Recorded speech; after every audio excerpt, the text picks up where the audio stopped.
بسم الله الرحمن الرحيم والصلاة والسلام على أشرف المرسلين سيدنا محمد وعلى آله وصحبه أجمعين. اللهم علمنا ما ينفعنا وانفعنا بما علمتنا وزدنا علما يا أرحم الراحمين.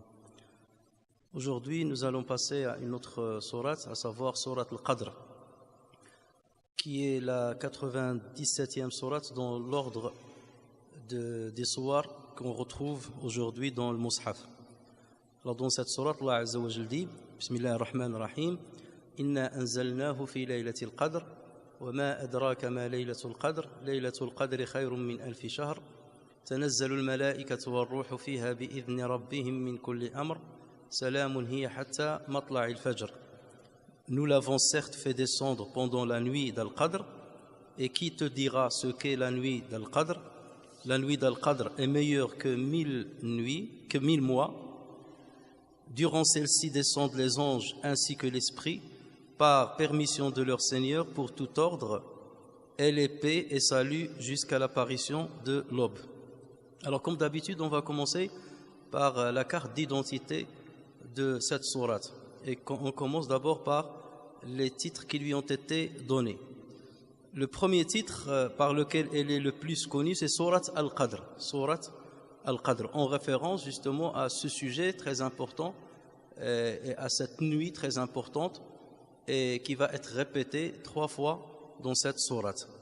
Alors c'est ainsi que la majorité des exégètes l'ont intitulée, parmi lesquels on trouve Farra, qui est une référence au niveau de la littérature arabe, qui est mort en 207 de l'Hégire, Abdullah ibn Mubarak, rahimahullah, Ibn Qutayba, Nasa'i, aussi dans ses sunan, il la cite ainsi, Sourate Al-Qadr, Ibn Jarir Tabari, dans son tafsir, la cite ainsi, Ibn Hazm, l'imam Razi, aussi dans Mafatih al-Ghaib, Zamakhshari, dans le Kashaf, Ibn Hajar al-Asqalani, dans Fath al-Bari, il lui donne deux noms, comme on va le voir, et Ibn Atiyya al-Andalusi aussi dans son tafsir.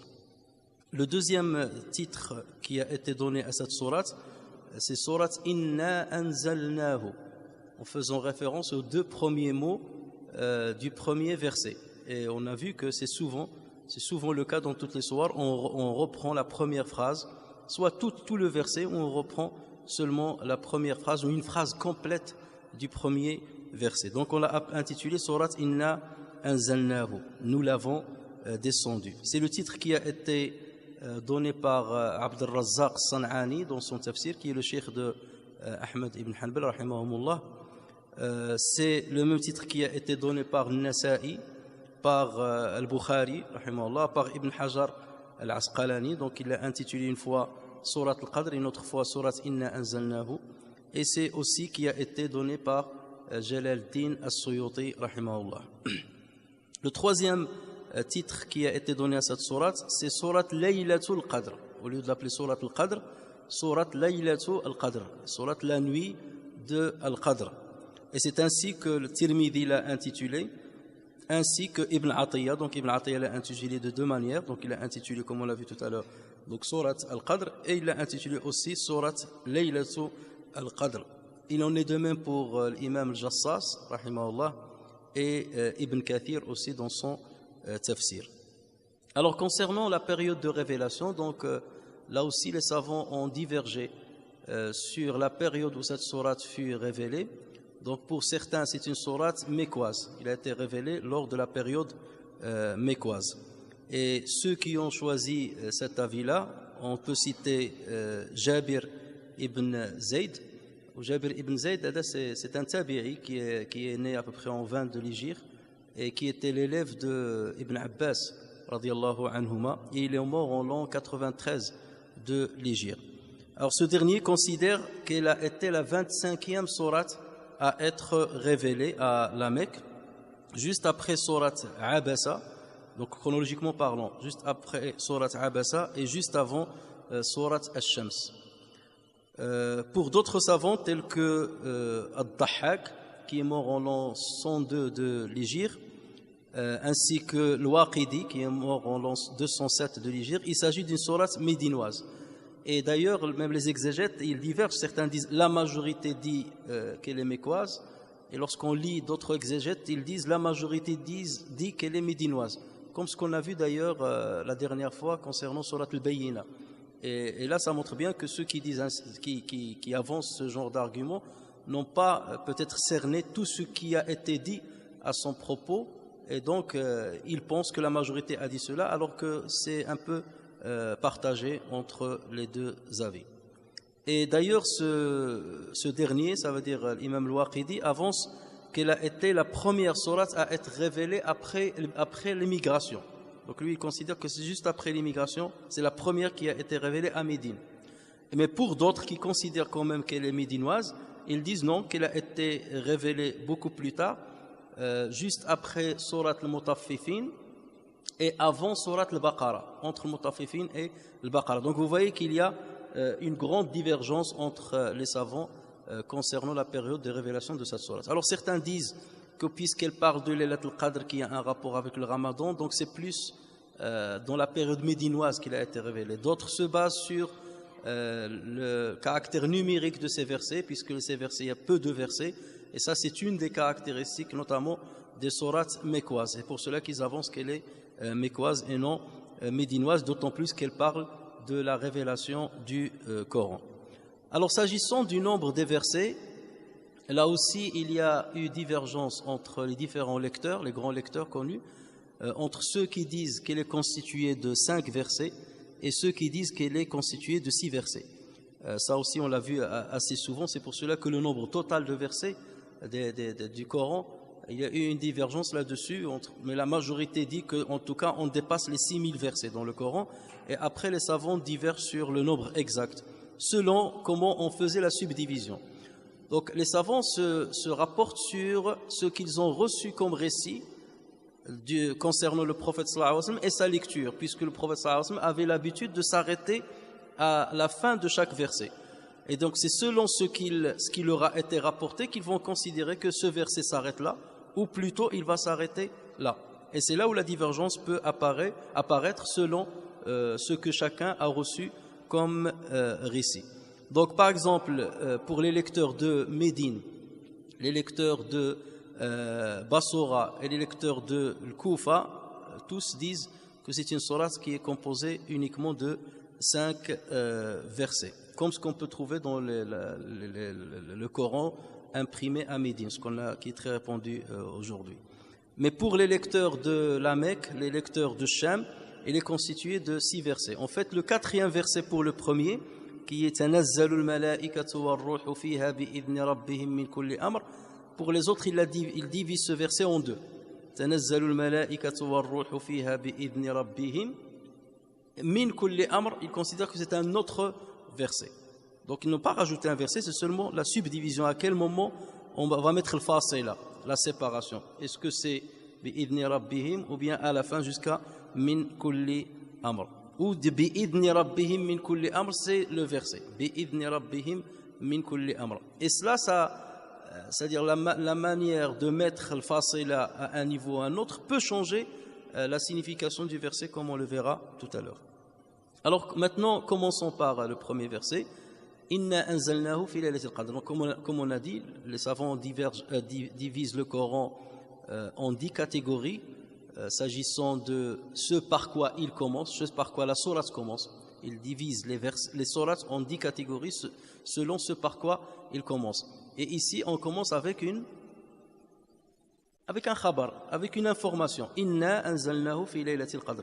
Ce n'est pas un istifham, ce n'est pas un ordre, ce n'est pas le huruf al-abjadiyya. Donc ça commence par une information générale, et beaucoup de sourates entrent dans cette catégorie.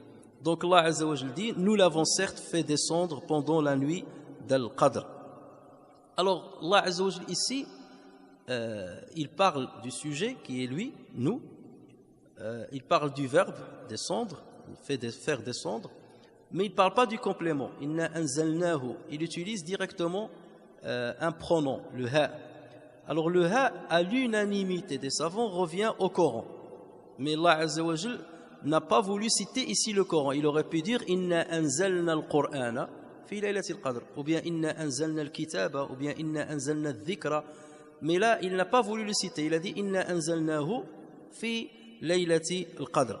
Alors, pourquoi? On peut se demander pourquoi Allah Azza wa Jalla n'a pas cité le Coran ici, il n'a pas cité le complément.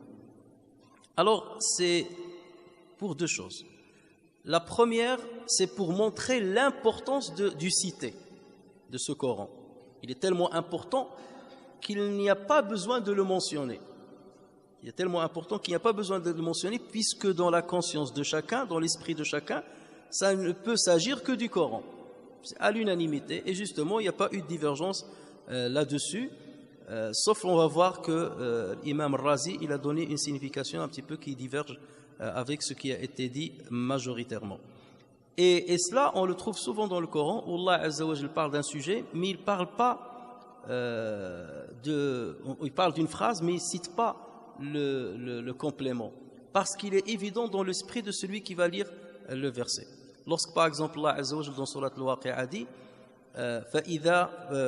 فَلَوْلَا إِذَا بَلَغَتِ الْحُلْقُومَ وَأَنْتُمْ حِينَئِذٍ تَنظُرُونَ lorsqu'elle remonte à la gorge. De quoi il parle ici?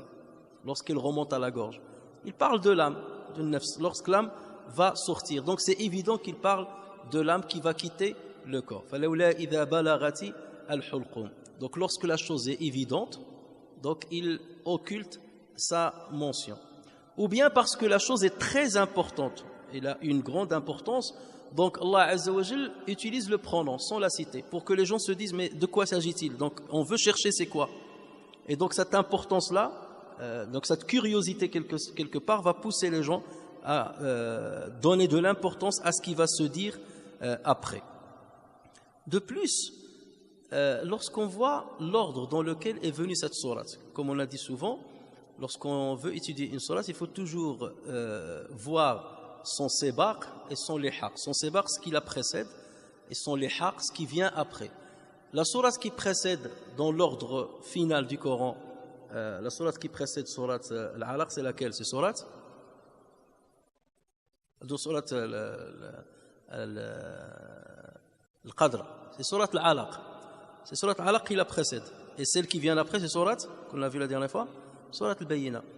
Dans sourate Al-Alaq, Allah Azza wa Jal, sourate Al-Alaq, de quoi elle parle? Elle commence par les 5 premiers versets qui ont été révélés la première fois au prophète sallallahu alayhi wa sallam. Iqra bismi rabbika alladhi khalaq, khalaqal insana min 'alaq, iqra wa rabbuka al-akram alladhi 'allama bil qalam, 'allama al-insana ma lam ya'lam. C'est les 5 versets là qui ont été révélés au prophète sallallahu alayhi wa sallam lorsqu'il était dans la grotte de Hira. Donc après Allah Azza wa Jalla dans cette sourate, il dit inna anzalnahu, ça veut dire ce Coran là qui a été révélé au prophète la première fois dans Surah Hira, nous l'avons fait descendre quand? Fi laylatil qadr, lors de la nuit du destin. Donc là, le ha revient au Coran qui a été mentionné dans la sourate précédente. Donc on est toujours dans la continuité. C'est comme si on était dans la même sourate. Ce Coran-là, qu'a reçu, ces versets-là, ces 5 premiers versets qu'a reçu Mohammed sallallahu alayhi wa sallam, ont été révélés Laylat al-Qadr. Donc là, si on voit ce qui précède. Si on voit ce qui vient après, il y a sourate Al-Bayyina. Et rappelez-vous, lorsqu'on a dit Al-Bayyina, c'est quoi? C'est la preuve évidente. لم يكن الذين كفروا من أهل الكتاب والمشركين منفكين حتى تأتيهم البينة رسول من الله يتلو صحفا مطهرة فيها كتب قيمة. Et ça fait référence au Coran. D'accord? Donc cette Bayyina là, c'est celui-là. Le Bayyina a été descendu dans la nuit de l'Qadr. Le Bayyina a été descendu dans la nuit de l'Qadr. Donc les premiers versets, les voici dans Surat Al-Alaq. Donc, je vous les montre. Ensuite, je suis en train de vous dire, voici quand ils ont été révélés, c'est dans les lettres Al-Qadr. Et quel est leur rôle? C'est de donner le Bayyina, la preuve évidente, à ceux à qui le prophète Mohammed sallallahu alayhi wa sallam a été envoyé. Donc, vous voyez qu'il y a une chaîne, une logique qui relie chaque sourate avec celle qui va lui faire suite. Et là encore, ça rejoint ce qu'on a dit souvent, c'est que le Coran est comme s'il était une seule sourate. Plus que ça, c'est comme s'il était un seul verset. Plus que ça, c'est comme s'il était un seul mot. Plus que ça, c'est comme si c'était une seule lettre. Alors Allah Azza wa Jal dit inna. Et parfois dans le Coran, Allah Azza wa Jal dit inni. Et on peut se poser la question, pourquoi il utilise une fois la première personne du singulier et il utilise parfois la première personne du pluriel. C'est la question que tu m'as posée une fois, n'est-ce pas? Ben, ça rejoint ce qui était connu chez les Arabes. Chez les Arabes, lorsque celui qui parle a de la notoriété, il peut se permettre d'utiliser le pluriel alors qu'il parle du singulier. Ou lorsqu'on veut s'adresser à quelqu'un qui a de la notoriété, on peut lui parler comme si on parle à un pluriel, à plusieurs personnes. Mais ça, c'est une marque de respect vis-à-vis de notre interlocuteur.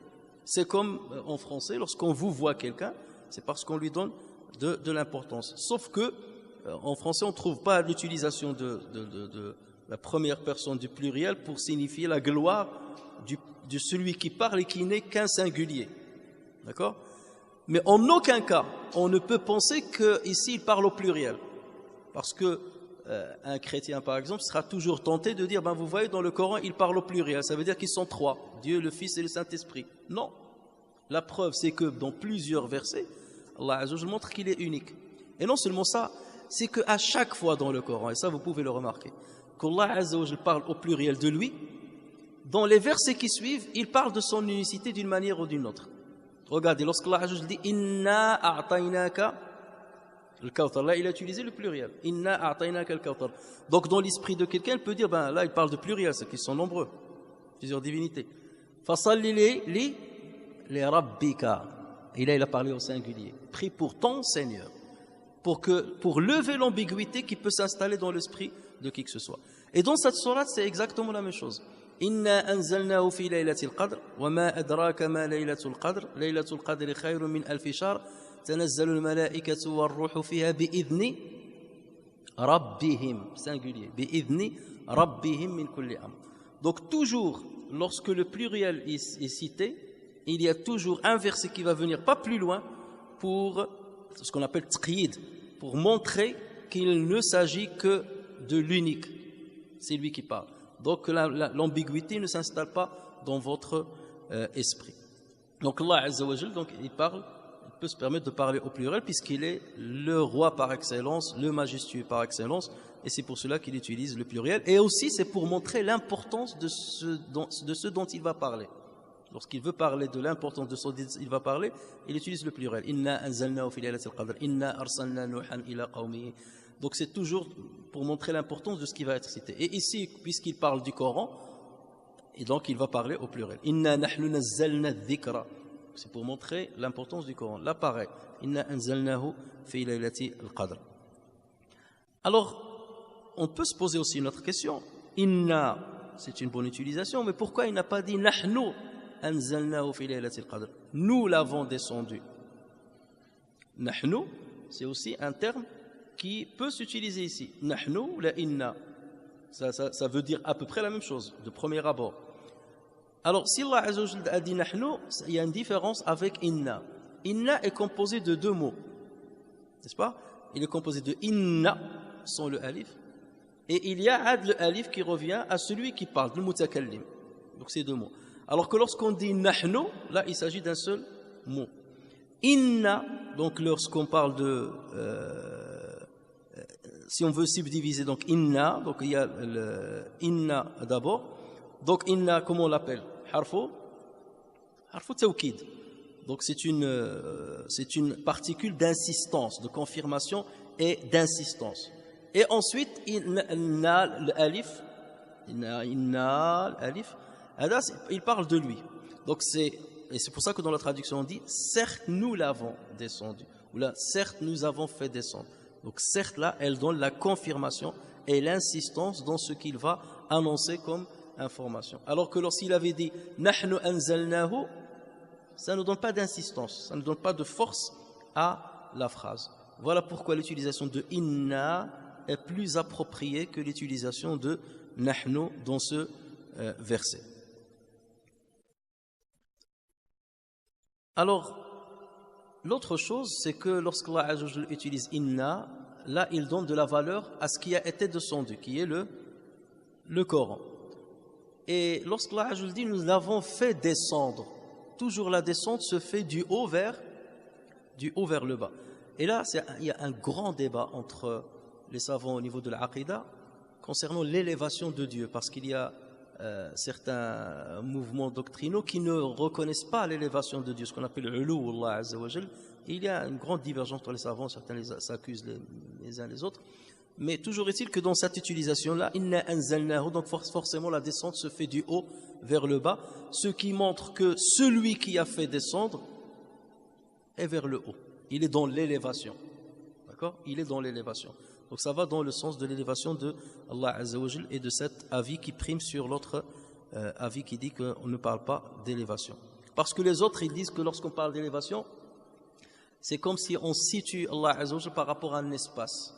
Et on n'a pas le droit de situer Allah Azza wa Jal par rapport à un espace parce que c'est lui qui a créé l'espace.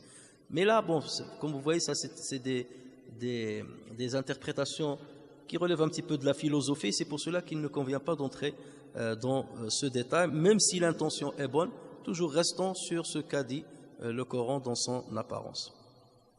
Alors donc Allah Azza wa Jal nous informe qu'il a fait descendre le Coran la nuit d'Al-Qadr. Et là, la question se pose. Ça veut dire quoi il a fait descendre le Coran? Est-ce qu'il a fait descendre tout le Coran ou est-ce qu'il n'a fait descendre qu'une partie du Coran? Et là, les savants ont divergé. Mais on va voir qu'ils ont tous raison. Certains disent que, comme l'imam Sha'bi, rahimahullah, ils disent ce sont les premiers versets qui ont été révélés. Ça veut dire les 5 versets qui sont cités dans la sourate précédente, sourate Al-Alaq. Inna anzalnahu fi laylatil qadr, ça veut dire ces 5 versets qui sont cités dans sourate Al-Alaq, nous les avons descendus fi laylatil qadr. C'est ça la descente.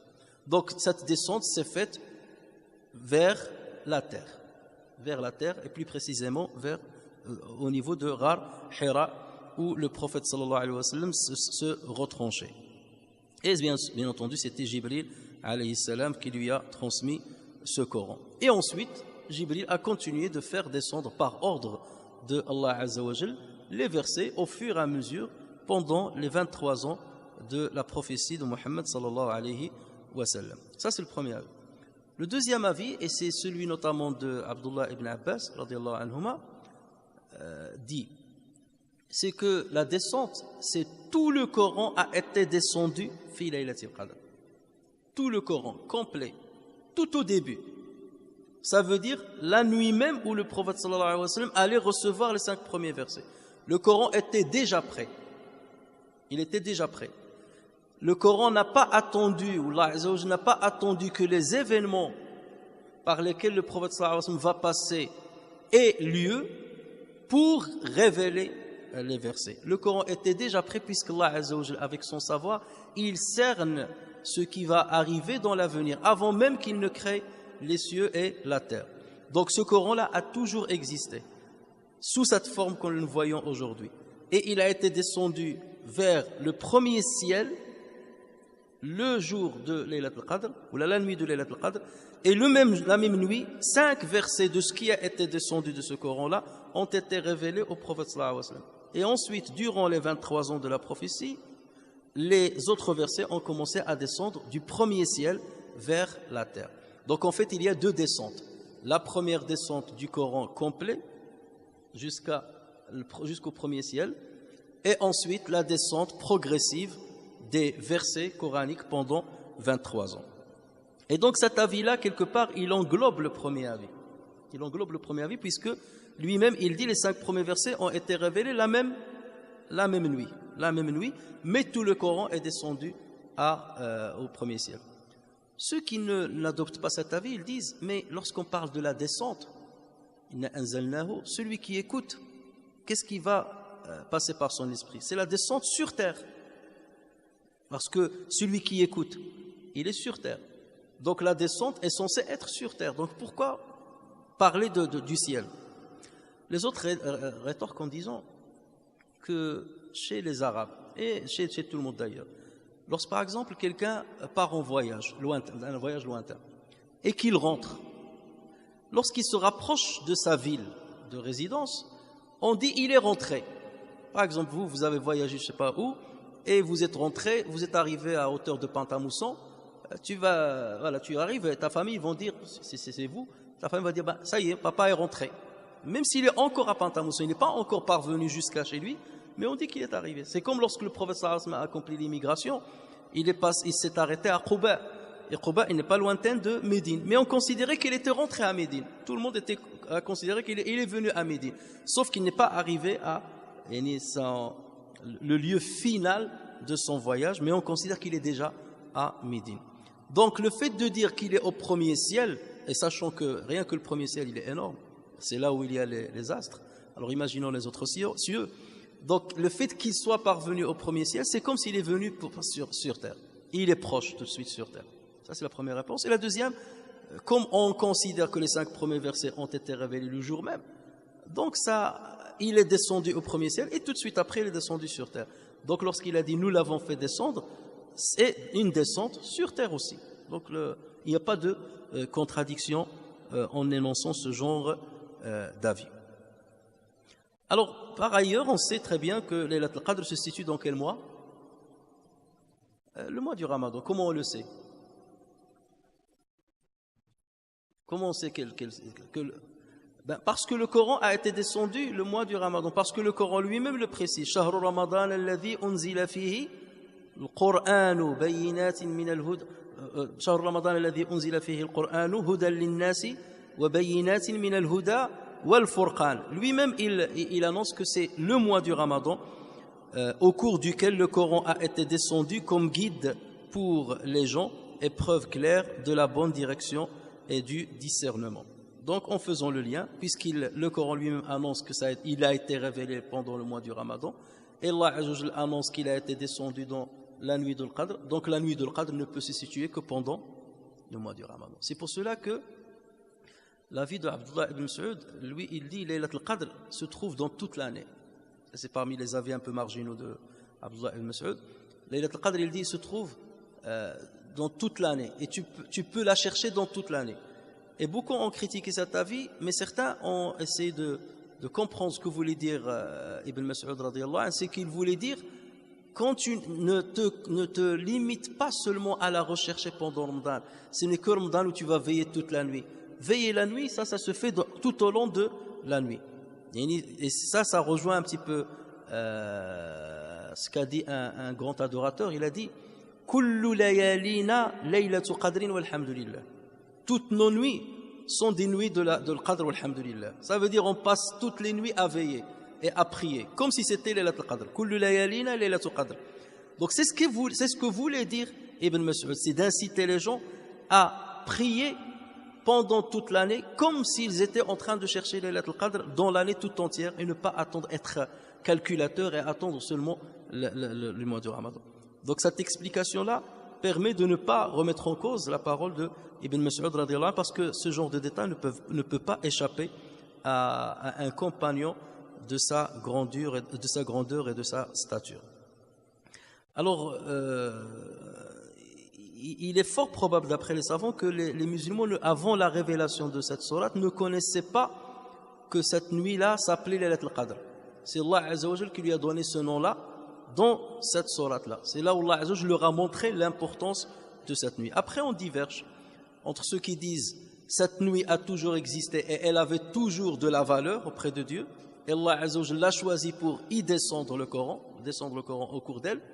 Et certains ont dit cette nuit n'a acquis sa valeur que parce que le Coran a été révélé en cette nuit. Vous avez compris? Donc certains ils disent, comme par exemple la Mecque, elle a toujours été un endroit privilégié chez Allah Azza wa Jalla, d'accord? Et Allah Azza wa Jalla a envoyé Mohammed sallallahu alayhi wa sallam à cet endroit. Il a envoyé Ibrahim à cet endroit pour construire le Kaaba. Mais Mecca, auprès d'Allah Azza wa Jalla, c'est un endroit qui est déjà privilégié, avant même qu'il envoie Ibrahim, avant même qu'il envoie Mohammed sallallahu alayhi wa sallam. Mais il les a envoyés au bon endroit, au meilleur endroit. Donc, Laylat al-Qadr avait de la valeur auprès d'Allah Azza wa Jalla depuis toujours. Et Allah Azza wa Jalla l'a choisi pour y descendre le Coran. D'accord? Et donc, il n'a pas acquis sa valeur avec la descente du Coran. Elle avait cette valeur avant même. Mais Allah Azza wa Jalla l'a encore honoré en lui donnant, en descendant le Coran au cours d'elle. Et certains disent non, c'était une nuit comme toutes les nuits, mais lorsque le Coran y a été révélé, donc elle a acquis la valeur dont le Coran parle. Alors maintenant, on va venir à la question, c'est quoi le qadr? Parce que jusqu'à maintenant, on n'a pas traduit ce mot-là. Il y a 3 avis concernant le qadr. Le qadr, c'est un substantif du verbe qaddara, yuqaddiru. Et qaddara signifie décider avec mesure. Décider avec mesure. Alors, selon cette explication, bien entendu, on trouve ceci dans le Coran. Inna kulla shay'in khalaqnahu bi qadar. Toute chose, nous l'avons, ou bien nous avons créé toute chose avec mesure. Avec mesure. Inna kulla shay'in khalaqnahu bi qadar. Alors, selon cette explication, la nuit de l'Qadr, dans ce cas, la traduction sera la nuit du destin. C'est la nuit où Allah Azza wa Jal dévoile le destin des créatures, et notamment des êtres humains, qui aura lieu l'année qui va suivre cette nuit-là. De cette nuit-là jusqu'à la nuit de l'année prochaine. Donc Allah Azza wa Jal dévoile à ses anges ce qui va arriver pendant cette année-là. Donc c'est là où le destin, quelque part, est dévoilé aux anges. Pour leur dire, chacun aura un rôle à jouer. Toi, ton rôle c'est ça, toi, ton rôle c'est ça. Celui qui va s'occuper de la pluie, celui qui va s'occuper de la végétation, celui qui va s'occuper du vent, et ainsi de suite. Tous les groupes des anges reçoivent l'ordre des missions que Allah Azza wa Jalla va leur donner sur tout le long de cette année. Ata rapporte sur Ibn Abbas radiyallahu anhuma que Allah Azza wa Jal décide ce qui aura lieu depuis cette nuit jusqu'à la même nuit de l'année d'après en termes de pluie, de subsistance, de naissance, de décès, et ainsi de suite. Et cet avis va dans le sens des premiers versets de Surat Ad-Dukhan. Lorsqu'Allah Azza wa Jal dit Hamim wal kitabil mubin inna anzalnahu fi laylatin mubarakatin inna kunna munzirin fiha yufraqu kullu amrin hakim. Hamim, par le livre explicite, nous l'avons fait descendre en une nuit bénie. Nous sommes en vérité celui qui avertit, durant laquelle est décidé tout ordre sage. Donc fiha yufraqu kullu amrin hakim. Donc va dans le sens de la distribution de ce qui a été prédestiné pour l'année qui va venir. Alors selon cet avis, ce n'est pas en cette nuit qu'Allah Azza wa Jal décide ce qui va arriver l'année d'après. Non, Allah Azza wa Jal a déjà décidé ce qui va arriver pendant toute l'existence. Ça a été déjà décidé. Sauf que là, il y a 2 petites divergences entre ceux qui vont dire tout a été consigné dans le Lawh al-Mahfouz, dans la tablette protégée, et ensuite Allah Azza wa Jal va dévoiler seulement ce qui aura lieu l'année d'après, et ceux qui disent tout est décidé auprès d'Allah Azza wa Jal, mais il va ordonner l'inscription de ce qui va se passer cette année dans le Lawh al-Mahfouz. C'est 2 avis un petit peu qui se rapprochent. C'est-à-dire ce qui va arriver cette année va s'inscrire dans le Lawh al-Mahfouz, mais lui il est déjà décidé auprès d'Allah Azza wa Jal avant même qu'il ne crée le Lawh al-Mahfouz. Le deuxième avis a été rapporté sur l'imam Az-Zuhri, rahimahullah. C'est un des shuyukh de l'imam Malik, qui dit la nuit de l'Qadr, c'est la nuit de la valeur et de la grandeur et de l'honorabilité. Laylatul l'azama wa sharaf. Lorsqu'Allah Azza wa Jalla dit wa ma qadarullaha haqqa qadri, ils n'ont pas estimé Dieu à sa juste valeur. D'accord? Donc ça c'est la valeur. Le qadr aussi se dit de la valeur. Donc dans ce cas-là le sens va changer. Ça veut dire c'est la nuit de la valeur, c'est la nuit de l'honneur, c'est une nuit qui est bénie. Et ça va aussi dans le sens des versets de Surat Ad-Dukhan. Et parce que cette nuit-là a énormément de valeur, puisque Allah Azza wa Jalla lui-même dit que les anges descendent en cette nuit-là. Allah Azza wa Jalla dit que cette nuit-là est meilleure que 1000 mois. Donc ça veut dire qu'elle a énormément de valeur par rapport à toutes les autres nuits. Donc il a beaucoup de valeur. Donc cette explication aussi se vaut, bien entendu, et on peut regrouper les 2 significations. Et les 2 sont valables. Et comme on le trouve d'ailleurs dans plusieurs explications qu'on a faites de certains versets. Abu Bakr al-Warraq, rahimahullah, dit elle était appelée la nuit de valeur, car c'est en elle qu'un livre à grande valeur fut révélé par un messager qui a une grande valeur, qui est qui? qui est Jibril alayhi salam. Donc c'est une nuit c'est un livre d'une grande valeur qui a été révélé par par le biais d'un messager d'une grande valeur sur une communauté d'une grande valeur. وَكَذَلِكَ جَعَلْنَاكُمْ أُمَّةً وَسَطًا. Wasata, parmi les significations de wasata, ça veut dire qu'il y a de la valeur. قَالَ أَوْسَطُهُمْ أَلَمْ أَقُلْ لَكُمْ لَوْلَا تُسَبِّحُونَ. Ça veut dire celui qui avait plus d'intelligence et plus de sagesse leur a dit. Awsatuhum, ça ne veut pas dire celui qui avait l'âge médian parmi ses frères. Awsatuhum a une signification dans ce sens-là, ça veut dire le meilleur. Donc pareil, c'est la meilleure communauté. Donc le meilleur livre qui a été descendu par le biais du meilleur ange sur la meilleure communauté, 3 fois.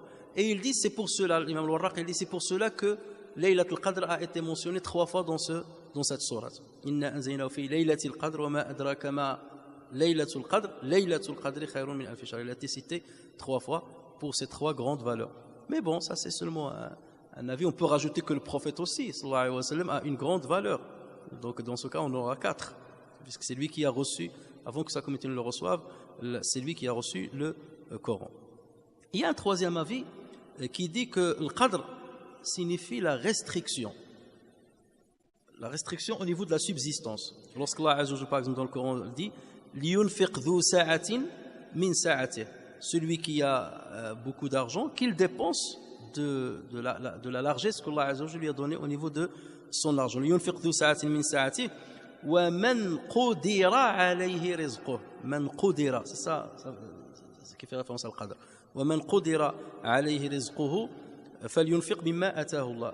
Quant à celui qui a une subsistance restreinte, il n'a peu d'argent, qu'il dépense de ce qu'Allah, conformément à ce qu'Allah Azza wa Jalla lui a donné, ou proportionnellement à ce qu'Allah Azza wa Jalla lui a donné. Alors pourquoi dans ce cas on parle de la restriction? Ceux qui ont adopté cet avis, ils disent parce que tellement il y a d'anges qui descendent sur terre qu'ils ne laissent aucune place de libre. Ils remplissent les espaces libres de la terre. Donc les espaces libres vont se restreindre sur terre.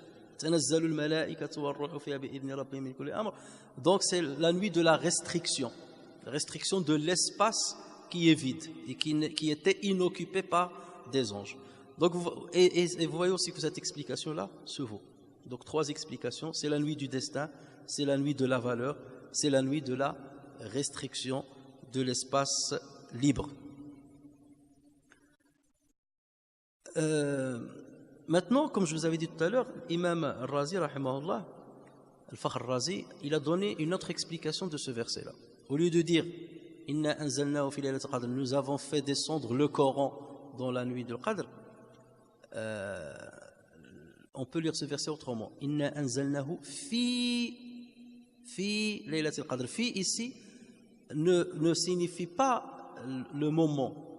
Il ne fait pas référence au moment. Dans ce cas, on va lire le verset autrement. On va le dire nous avons descendu du Coran à propos de Laylatul Qadr. Nous avons fait descendre du Coran des versets coraniques à propos de Laylatul Qadr, à propos de la valeur de Laylatul Qadr. D'accord? Comme dans Surat Dukhan. Et comme dans cette sourate-là, j'ai descendu du Coran à propos d'elle pour montrer sa valeur. C'est pas j'ai descendu lors de la nuit de Qadr. J'ai descendu du Coran à propos de Laylatul Qadr. Que c'est une nuit qui a de la valeur, c'est une nuit dans laquelle les anges descendent, c'est une nuit où il y a la paix. D'accord? Donc du Coran à propos de Laylatul Qadr. Ça c'est une explication qui est un petit peu marginale, qui a été rapportée par Al-Fakhr Razi rahimahullah, mais elle va aussi dans le sens, elle est correcte. Donc on ne peut pas forcément l'exclure. Mais les premiers avis sont majoritaires et les plus probables. Inna anzalnahu fi laylatil qadr wa ma adraka ma laylatul qadr. Qui te dira ce qu'est la nuit de Al-Qadr? Ici, Allah Azza wa Jalla s'adresse à qui? Wa ma adraka. Le kaf ici, c'est le mukhatab. C'est celui à qui Allah Azza wa Jalla s'adresse. Il s'adresse à Muhammad sallallahu alayhi wa sallam. Wa ma adraka ma laylatul qadr. Et rappelez-vous, on a déjà parlé de wa ma adraka lorsqu'on a parlé de sourate Al-Humaza, wa likulli humazatin lumaza, Al-Hutama, wa ma adraka ma al-Hutama.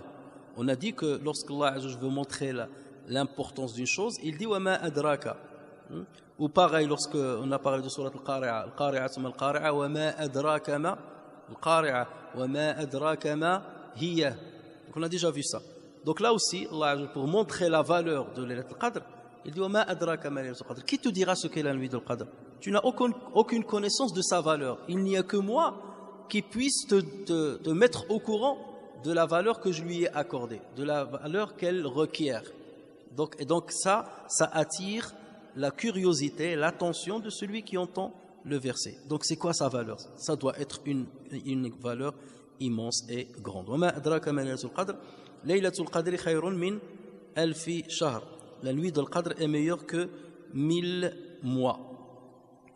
Alors, l'explication qui peut être donnée à ce verset, c'est que l'adoration, ça veut dire que on peut le comprendre comme la valeur de la nuit de l'Qadr est meilleure que la valeur de 1000 mois. Si on cumule la valeur de chaque jour, et ce pendant 1000 mois, qui équivaut à 83 années et 4 mois, Laylatul Qadr a une valeur qui dépasse là. Ça, c'est une première signification. Deuxième signification, c'est les actes adoratifs pendant la nuit de l'Qadr valent plus en récompense que les mêmes actes lorsqu'ils sont accomplis dans une autre nuit que Laylat al-Qadr. Et ça, c'est un sens qui est beaucoup plus vrai. D'autant plus que l'imam Malik, rahimahullah, dans le Muwatta, il dit sur ceux dont j'ai confiance. Il dit c'est ce qu'on appelle balaghat Malik. Lorsqu'il dit balaghani, il ne cite pas la chaîne de transmission, mais il dit balaghani. Lorsqu'il dit balaghani, c'est-à-dire il m'a été rapporté. Et en général, lorsqu'il dit il m'a été rapporté, il y a certains savants qui se sont penchés sur balaghat Imam Malik pour les authentifier. Et en général, lorsqu'il dit balaghani, c'est qu'il fait confiance à celui qui lui a rapporté l'information. Donc, Imam Malik dit que le prophète sallallahu alayhi wa sallam a pris connaissance de la moyenne d'âge des fidèles de la communauté musulmane. C'est que dans la communauté musulmane, les fidèles ne vivent pas très longtemps. Dans le hadith du prophète sallallahu alayhi wa sallam qui a été rapporté par Abu Hurairah radiyallahu anhu, c'est un hadith qui est bon, sahih, hasan. Le prophète sallallahu alayhi wa sallam dit a'maru ummati bayna as-sittina was-sab'in. Les âges des fidèles de ma communauté est entre 60 et 70 ans. Et peu sont ceux qui dépassent cet âge-là. Alors, bien entendu, lorsque vous voulez prendre une moyenne, vous n'allez pas comparer par rapport aux musulmans qui vivent en Europe. Les musulmans, ils vivent un peu dans le monde entier. Donc, regardez aussi les pays pauvres, et ainsi de suite, où les gens meurent, l'espérance de vie est beaucoup très basse. Donc, mais toujours est-il que lorsqu'on fait le cumul, enfin la moyenne de l'âge que vivent les musulmans, on va trouver qu'ils vivent entre 60 et 70 ans. Ça, c'est une règle immuable qui va rester jusqu'à la fin des temps. Mais certains peuvent la dépasser, mais ils sont peu nombreux. Donc, lorsque le prophète sallallahu alayhi wa sallam a entendu cela, il a sous-estimé l'âge des fidèles de sa communauté par rapport à l'âge des fidèles d'autres communautés. Donc, Allah Azza wa Jal, pour le rassurer, il lui a dit, mais j'ai donné un privilège à ta communauté, c'est que l'adoration que peut faire un musulman dans la nuit de l'Qadr, c'est meilleur que l'adoration que peut faire une autre personne appartenant à une autre communauté pendant plus de 83 ans.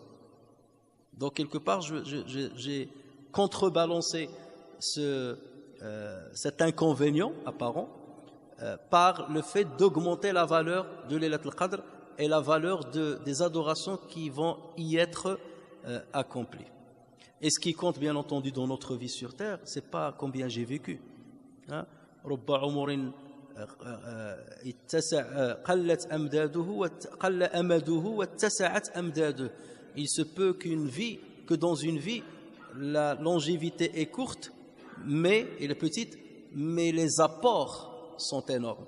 Et il se peut que quelqu'un ورب عمر طالت آماده وقلت أمداده. Il se peut qu'une vie soit très longue, mais les apports de celui qui l'a vécu sont minimes. Et d'autres savants ils disent, même Allah Azza wa Jalla a voulu que la communauté musulmane vive moins longtemps, c'est un bien pour elle, pour qu'il ne multiplie pas les péchés. Et pour que l'amal, l'espoir dans la longévité ne s'étale pas. Lorsque vous aurez, Inch'Allah, 50 ans, si vous vivez d'ici là, la majorité d'entre vous, dès que vous arrivez à 50 ans, vous commencez à voir la mort. Chez les musulmans, un musulman croyant, 40 ans et encore il dit je suis encore jeune. Dès que tu vas à 50 ans, ça y est, tu dis ça y est, ma vie elle est derrière moi. Parce que la majorité, 60, 70, ça va très vite. Et donc c'est pour que le musulman se prépare bien pour le delà. Donc Allah Azza wa Jalla n'a pas voulu leur donner 200 ans, 300 ans, parce qu'il y a un risque qu'ils commettent beaucoup de péchés. Donc ce n'est pas un inconvénient. Et d'ailleurs, lorsque le moment où on va mourir, que tu aies vécu 100 ans ou 20 ans, là ça revient au même. La sensation, elle est exactement la même. Elle est exactement la même. Hein? Tu ne vas pas dire, ah, on a bien profité, j'ai vécu sur 85 ans, alors que toi, tu n'as vécu que 60. Non, au moment où tu meurs, ça y est, tu oublies tout ce que tu as vécu et que tu ne te rappelles malheureusement que des péchés que tu as commis et des risques que tu encours devant Allah Azza wa Jalla. Alors, Mujahid, rahimahullah, rapporte qu'il y avait un homme parmi Banu Israël qui était un grand adorateur et qui veillait et qui pendant 1000 mois, de 83 ans et 4 mois, il veillait la nuit à prier et le jour à faire le jihad fi sabilillah. Et lorsque le prophète sallallahu alayhi wa sallam fut informé de ce que faisait cet homme-là, le prophète sallallahu alayhi wa sallam était étonné, mais en même temps il disait c'est dommage pour ma communauté qu'ils ne peuvent pas arriver au degré de cet homme. Et c'est là où Allah Azza wa Jalla aurait révélé, je le dis au conditionnel parce que Mujahid ne remonte pas le hadith au prophète sallallahu alayhi wa sallam. Il dit, le prophète a entendu, mais il ne dit pas de qui il a entendu. Lui c'est un tabi'i, il n'a pas dit de quel compagnon il aurait entendu ce récit-là. Et donc là, c'est là où Allah Azza wa Jalla a révélé au prophète sallallahu alayhi wa sallam pour lui dire, ta communauté ou les membres de ta communauté ont la chance de dépasser cet homme de Banu Israël s'ils passent cette nuit-là, s'ils veillent cette nuit-là à faire du bien, comme par exemple la prière ou bien l'aumône ou bien le dhikr ou la lecture du Coran et tous les biens que nous connaissons. Et là,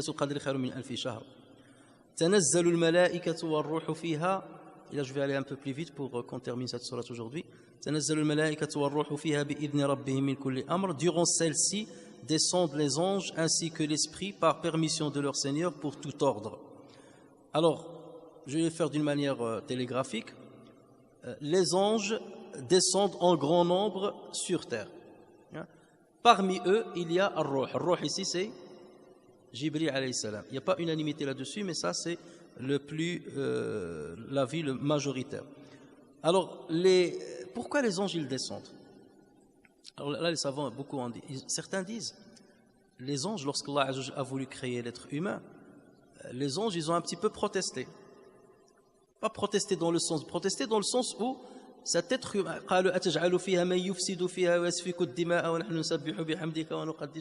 vas-tu mettre sur terre une créature qui va semer le désordre et qui va faire répandre le sang, alors que nous on te glorifie et tout. Et lorsque les anges voient comment les musulmans veillent cette nuit à réciter le Coran, à demander pardon à Dieu, à adorer, et ils demandent l'autorisation à Allah Azza wa Jalla en lui disant, est-ce que tu nous autorises à descendre sur terre, saluer ces gens-là à propos desquels on a eu une mauvaise appréciation.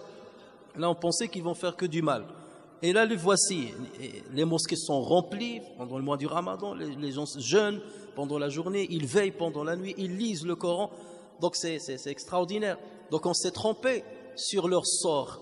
Et est-ce que tu nous autorises à descendre les saluer? Hein? C'est ça, certains disent c'est ça, bi'idhni rabbihim, par la permission de leur Seigneur. Donc là, je leur dis, je vous donne l'autorisation d'aller les saluer sur terre. Donc c'est comme s'ils descendent pour s'excuser auprès des croyants, pour dire, vous avez été à l'encontre de ce qu'on a pensé sur l'être humain. Puisque vous êtes bon en ce mois-ci, vous avez jeûné, vous êtes attaché à la parole de Dieu et vous avez quitté les péchés, donc on descend pour vous saluer.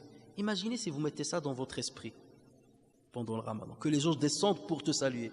Et vous imaginez un musulman qui va dormir pendant la nuit probable de Laylat al-Qadr alors que les anges descendent pour le saluer. Et certains disent, si Allah Azza wa Jalla a privilégié Ibrahim alayhi salam en lui ayant envoyé 3 anges qui l'ont salué. قالوا سلاما قالوا سلاما قال سلام قوم منكرون. Les 3 anges qui sont venus, et il leur a dit salam. Là, Allah Azza wa Jal a privilégié la communauté musulmane en faisant descendre énormément d'anges pour les saluer pendant cette nuit-là. Il a donné ce privilège à Ibrahim alayhi salam et il l'a donné à la communauté musulmane. Et cette fois-ci, ce n'est pas que 3 anges qui viennent leur faire salam. C'est des anges qui remplissent la terre et qui continuent à descendre et à remonter pendant toute la nuit. Salamun hatta matla'i al-fajr, jusqu'à le lever de l'aube. Quel privilège ont les musulmans. Mais encore faut-il le saisir et le comprendre et profiter de cette nuit-là pour se rapprocher d'Allah Azza wa Jalla et montrer le meilleur de nous-mêmes. D'autres disent, les anges descendent pourquoi? Ils disent, le croyant cherche toujours l'endroit et le moment où son adoration sera le plus récompensée. C'est pour cela que nous, on espère toujours aller à la Mecque. Pourquoi? Parce que j'aimerais bien prier le haram, le Mekki. Pourquoi? Parce que c'est là où ma prière va être doublée. Combien de fois? 100 000 fois. D'accord? Donc toujours on aspire à aller dans les endroits où la récompense est très grande. Donc là, en fait, cette nuit-là, là où il y a le plus de récompense, c'est pas dans le ciel. Pour cette nuit précise, là où il y a le plus de récompense pour l'adoration, c'est pas dans le ciel. C'est sur terre. Et donc c'est pour cela que les anges disent à Dieu, Seigneur, autorise-nous de descendre sur terre, parce que c'est l'endroit, aujourd'hui, c'est le seul endroit où il y a le plus de récompenses. Et on veut descendre pour partager cet endroit avec les êtres humains, et pour qu'on puisse gagner le maximum de récompenses. Et Dieu les autorise d'aller descendre sur terre, à côté de leurs frères musulmans. Regardez aussi cette symbolique-là. D'accord? Donc il vient vers, c'est le seul endroit, le meilleur endroit en cette nuit-là, c'est la terre. Donc c'est pour cela qu'il demande l'autorisation d'y descendre.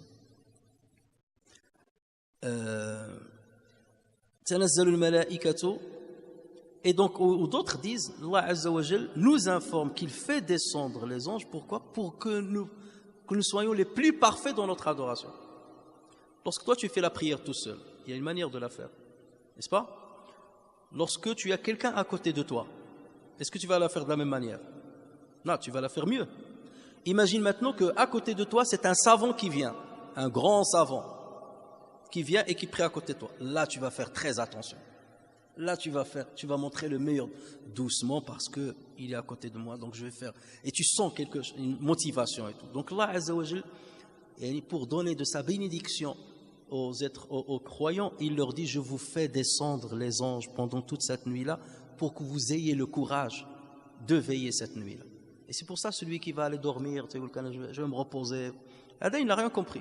Dieu lui a tout fait pour le motiver, pour l'inciter, pour lui donner encore plus de courage à veiller, et lui, il va dormir. C'est qu'il n'a absolument rien compris. Donc c'est pour honorifier les musulmans qui ont jeûné pendant ce mois-ci qu'Allah Azza wa Jal fait descendre ou autorise aux anges de descendre afin d'accompagner, motiver et inciter les musulmans à montrer le meilleur d'eux. Ar-Ruh, comme on l'a dit, c'est un mot qui est polysémique dans le Coran, qui peut avoir plusieurs significations. Ar-Ruh se dit du Coran. Ar-Ruh se dit du Coran. Et certains disent ça veut dire le Coran. Lui aussi, il est descendu et il descend ce jour-là. Certains ont dit ça dans cette explication. Ruh se dit de Isa alayhi salam. Il y a même certains qui ont dit Isa alayhi salam demande à Dieu l'autorisation parce qu'il est vivant. Il n'est pas mort, il est vivant. Et il demande à Dieu de venir jeter un œil sur l'adoration des musulmans. Parce que sa communauté a déraillé et il vient voir la communauté qui est restée sur l'authenticité du message. Et c'est la communauté musulmane. Certains ont donné cette explication, c'est Jésus. Certains ont dit Ruh, c'est un ange particulier qui a un honneur immense. Mais qui d'autre à part Jibril? Pour nous, on ne connaît que Jibril. Certains disent c'est une catégorie d'anges, les meilleurs anges, on les appelle Ruh, comme une catégorie d'anges.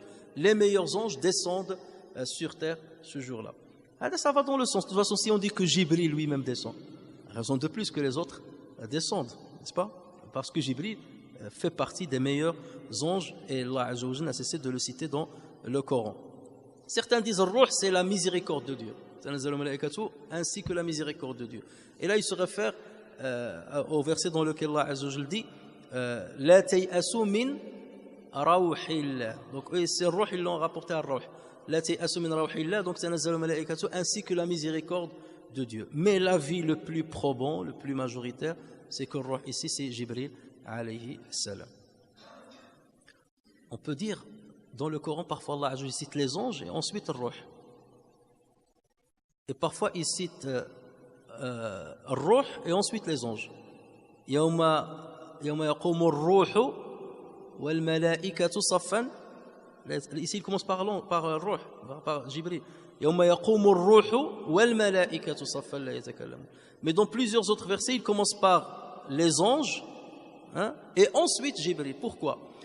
Certains disent que lorsqu'il s'agit d'un mouvement des anges, il commence par citer les anges et ensuite il spécifie Jibril alayhi salam. Mais lorsqu'il s'agit d'un endroit où Allah Azza wa Jal parle des anges sans qu'il n'y ait un mouvement particulier, Yawma yaqumu ar-ruh, ici c'est le qiyam, il n'y a pas de mouvement ici, il n'y a pas un mouvement, un déplacement. Yawma yaqum, lorsque Jibril se dressera, ainsi que les anges. Donc ça veut dire, lorsqu'il n'y a pas de mouvement, il commence par Jibril alayhi salam et ensuite les anges. Mais lorsqu'il y a un déplacement, il commence par les anges et ensuite il spécifie Jibril alayhi salam. Alors, Yawma, Allah Azza wa Jalla dit tanazzalu al-malaika. Il n'a pas dit tanzilu al-malaika. Il a dit tanazzalu. Il n'a pas dit tanzilu et il n'a pas dit tatanazzalu. C'est trois. Il pouvait dire tatanazzalu. Il aurait pu dire tanzilu, mais lui, il a dit tanazzalu. Quelle est la différence entre ces différentes utilisations? Tanzilu, Allah Azza wa Jalla l'a utilisé quand s'agissant des anges. Allah Azza wa Jalla dit Inna alladhina qalu rabbuna Allah thumma istaqamu. Il a dit tatanazzalu alayhimul malaikatu alla takhafu.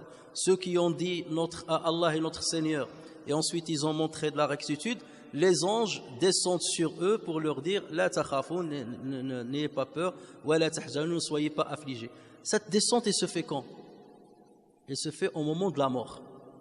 Or, la mort des croyants, elle se fait tous les jours.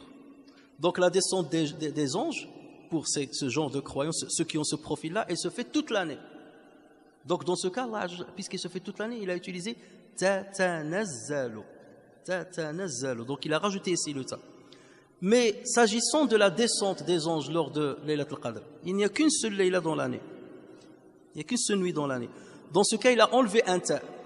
Et c'est pour ça que les savants disent az-ziyadatu fil mabna tadullu ala az-ziyadati fil ma'na. L'ajout dans la construction de la phrase ou du mot implique l'ajout dans la signification.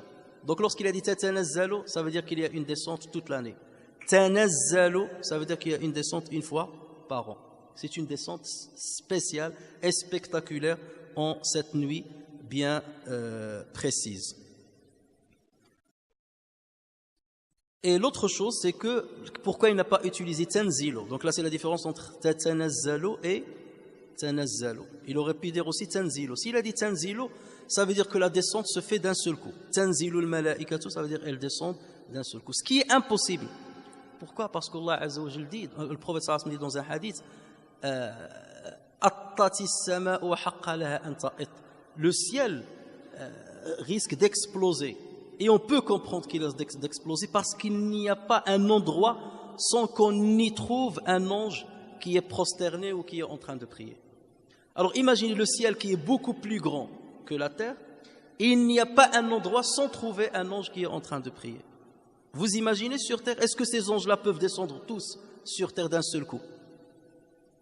C'est impossible. Si déjà ils remplissent le ciel, et le ciel est plus grand que la terre, donc la terre ne leur suffira pas. Donc c'est pour cela qu'Allah Azza wa Jalla a utilisé tanazzalu. Tanazzalu et non pas tanzilu. Ça veut dire que la descente se fait progressivement par groupe. Un groupe qui descend et il remonte pour laisser la place à un autre groupe pour descendre parce que la place ne suffit pas à tous les anges qui sont dans le ciel. Donc la descente se fait par groupe et non pas d'un seul coup. Et il n'a pas dit tatanazzalu parce que tatanazzalu se dit lorsque ça se fait tout au long de l'année. Alors qu'ici tanazzalu, il a enlevé le ta, ça veut dire ça montre une restriction dans le moment de la descente Ici, il n'y a qu'une seule descente par an, c'est lors de Laylat al-Qadr. Min kulli amr, tanazzalu al-malaikatu war-ruhu fiha bi'idni rabbihim. Donc par la permission de leur Seigneur, on a expliqué c'est quoi la permission, parce qu'ils demandent la permission d'Allah Azza wa Jal. Min kulli amr, pour tout ordre.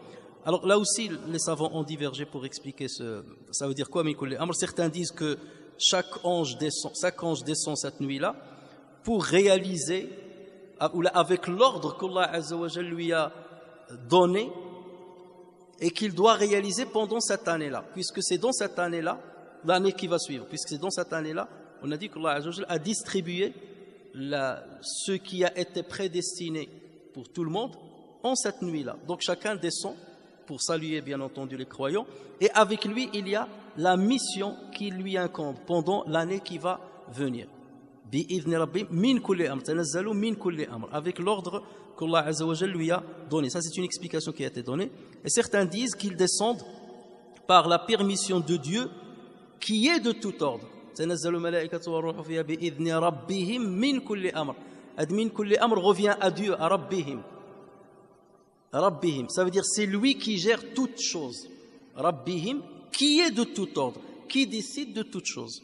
Donc ça ne revient pas aux anges, mais il revient au Seigneur des anges, à Allah tabaraka wa ta'ala. Salamun hiya hatta matla'i al-fajr, et les paix et salut jusqu'à l'apparition de l'aube. Plusieurs explications ont été aussi données à Salamun hiya hatta matla'i al-fajr. Première explication, c'est que les anges vont saluer les croyants qui vont prier et qui vont veiller cette nuit-là, et cette salutation va continuer jusqu'à la fin de la nuit, jusqu'au lever de l'aube, jusqu'au lever de l'aube. Ça veut dire, et certains disent, la prière de l'aube entre dans cette spécification, jusqu'à ce que tu pries la prière de l'aube. L'heure de l'aube entre bien. La deuxième signification, c'est que l'ordre de Dieu cette nuit n'est que paix pour croyants. Salamun, il va revenir sur, et c'est pour ça que je vous avais dit, pour certains lecteurs, ils disent que le verset 4, en fait, c'est deux versets. Tanazzalu al-malaikatu war-ruhu fiha bi'idhni rabbihim min kulli amrin salam. Min kulli amrin salam. Ils considèrent ça, c'est un verset. Ad hiya hatta matla'i al-fajr. Elle dure jusqu'au lever de l'aube. Min kulli amrin hiya salam. Ça veut dire Allah Azza wa Jalla n'a décrété que le bien pour les croyants qui ont veillé cette nuit-là. N'a décrété pour les croyants que du bien. Donc salam ici revient à ce qui a été décrété pour les croyants qui veillent cette nuit-là. C'est une explication aussi qui se vaut et qui a de la valeur. L'autre explication, c'est que Allah Azza wa Jalla ordonne aux croyants de répandre salam entre eux pendant toute cette nuit. Salamun hiya hatta matla'i al-fajr. Je vous demande de faire répandre as-salam jusqu'au lever de la nuit. Salam entre vous, ou salam à travers la prière sur les anges. Entre vous, lorsque tu dis salam alaykum, tu salues ceux qui sont à tes côtés et tu salues aussi les anges. Donc, multipliez salam pendant cette nuit-là à travers les prières et à travers les salutations fraternelles. Alors, pour terminer, et là je vais aller très très vite, il y a eu une divergence bien entendu sur l'identité de Laylat al-Qadr, comme vous le savez tous. Ibn Hajar al-Asqalani rahimahullah, dans Fath al-Bari, il a cité pas moins de 50 avis. 50 avis. Allant des plus spectaculaires, celui qui dit Laylat al-Qadr n'existe plus maintenant. Ça, c'est un avis qui a été dit. Laylat al-Qadr a été levé avec la mort du prophète sallallahu alayhi wa sallam. Donc il n'existe plus maintenant. Dès que le prophète sallallahu alayhi wa sallam est mort, Laylat al-Qadr est fini. Il n'existe plus. Ça, c'est un avis parmi les 50. Mais la majorité écrasante disent non. Laylat al-Qadr continue d'exister. Après, en quel jour elle est? Beaucoup ont dit c'est la nuit du 27. Il y a des hadiths qui vont dans ce sens, mais n'ont pas assez d'authenticité pour les prendre en compte. Mais on se base sur la parole de Ibn Abbas radiyallahu anhu, où on a rapporté sur lui qu'il a dit Allah Azza wa Jalla a cité Laylat al-Qadr combien de fois dans cette sourate? 3 fois. 3 fois il a cité. Et Laylat al-Qadr, cette phrase-là, elle est composée de combien de lettres? Laylatu al-Qadri. Combien de lettres? 9. 9 fois 3, 27. Ibn Abbas, il a fait ce calcul. Il a dit, il l'a cité 3 fois, et Laylat al-Qadr est composé de 9 lettres, donc ça en fait 27. C'est un avis, voilà. Certains disent, on va compter le nombre de mots qui ont été cités. Inna anzalnahu fi laylati. Et lorsque tu vas arriver à hiya, salamun hiya, elle, tu vas trouver 27. Donc c'est pour cela qu'ils ont dit que c'est le 27e jour. Et Ibn Abbas aussi a dit, Allah Azza wa Jal est witr, il est impair, et il aime ce qui est impair. Mais le chiffre impair qu'aime le plus Allah Azza wa Jal, qui a le plus de symbolique, c'est le 7. Les 7 cieux, les 7 terres, 7 tours autour de le Kaaba, ainsi de suite. Donc il dit, donc ça ne peut être que le 7, le chiffre 7 doit exister, donc ça ne peut être que le 7e, le 17e ou le 27e. Mais puisqu'il y a des hadiths qui disent qu'elle se situe dans les 10 derniers jours du Ramadan, donc ça ne peut être, le chiffre qui est la nuit qui porte le 7, c'est la 27e nuit. Donc ça, c'est ceux qui sont allés dans ce sens. Hassan al-Basri, rahimahullah, dit qu'elle se situe la nuit du 17e, c'est la nuit du 17e jour de Ramadan, puisque c'est là où a eu lieu la bataille de Badr. Et comme c'était une bataille qui a discerné entre le bien et le mal, Fasl, donc ça ne peut être que cette nuit-là. Ça, c'est un avis de al-Basri. Certains ont dit qu'elle est cachée dans les 5 derniers jours impairs des 10 derniers jours de Ramadan. Ça veut dire la nuit du 21, 23, 25, 27 et 29. Ça en fait combien? 5. Au même nombre que les versets de cette sourate. Il y a 5 versets dans cette sourate, 5 nuits. Donc ils font ce rapprochement. D'aucuns disent qu'elle est cachée dans tout le mois du Ramadan. Allah Azza wa Jalla l'a cachée.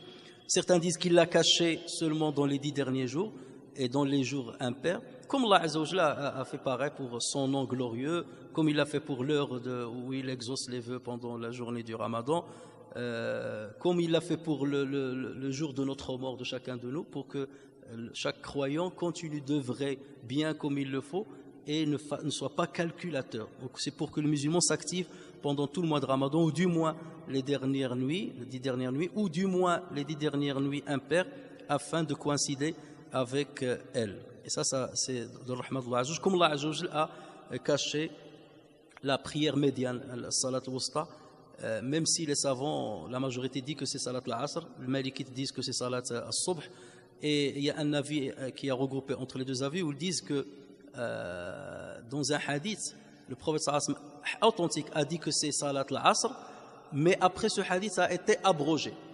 Il a été abrogé, Allah Azza wa Jalla a voulu la rendre inconnue.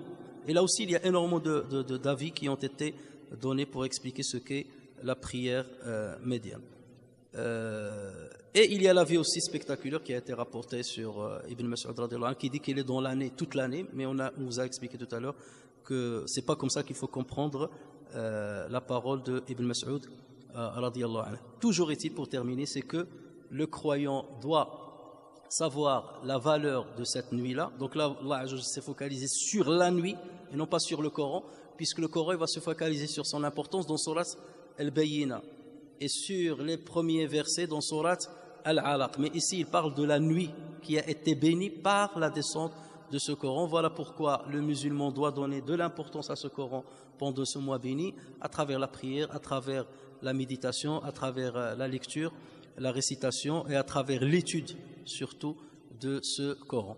نفعني الله وإياكم بالقرآن الكريم وبحديث سيد الأولين والآخرين. اللهم اغفر لنا وارحمنا وعافنا واعف عنا واجبرنا يا أرحم الراحمين. اللهم وفقنا لعمل الخير وخير عمل واجعلنا من الأتقياء الأنقياء الأصفياء البراء من كل شرك إنك على ذلك قدير وبالإجابة جدير. وآخر دعوانا أن الحمد لله رب العالمين.